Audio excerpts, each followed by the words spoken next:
We've got Helen Aguirre-Ferre, the RNC head of Hispanic Communications. Helen, maybe you could help me out with this, and maybe you are not privy to the guest list, period, but is it true that Mr. Trump is seating at least some of these people?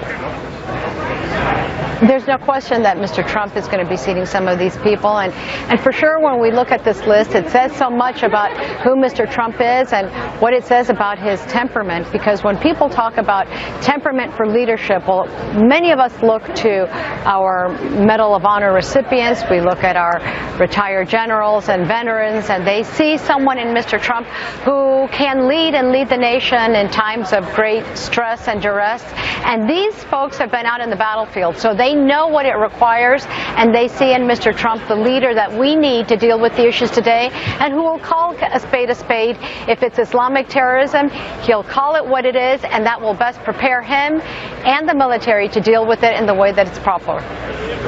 Do you think who you invite or who each side invites is meant to psych out the other candidate, or did it just get that way with the Cuban invite by Mrs. Clinton?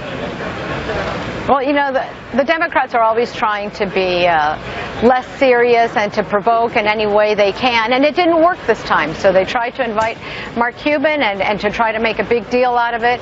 But at the end of the day, the Trump campaign, and Mr. Trump is a serious candidate. He takes this seriously. He's taking this seriously, and so he's inviting, and it's an honor to be invited to be able to witness such an important and historic night, those who have given it all for our country. And these are our veterans, our generals, our Medal of Honor recipients, Gold Star moms. I mean, these are people who really deserve the opportunity to have a front seat to witness democracy at its very best. And they're going to see tonight, and you're going to see tonight, a Donald Trump who's presidential, who's a real leader, who's going to speak on the issues, and he's not going to engage in the pettiness of debates as they sometimes can be. All right. Now, it comes at a time when some people thought that there was a move by Mr. Trump or those close to him to invite the likes of, Paula Jones and a host of others, Jennifer Flowers, to really make Hillary Clinton uncomfortable. Do you know if there was any truth to that? You know, to the best of my knowledge, there wasn't any truth to that, but what I can tell you is that she wasn't given none of those, the ladies that you mentioned, were given a ticket to attend, and they will not be attending tonight. Okay, let me ask you a little bit about one of your important jobs, and that is outreach to Hispanic, Latino communities.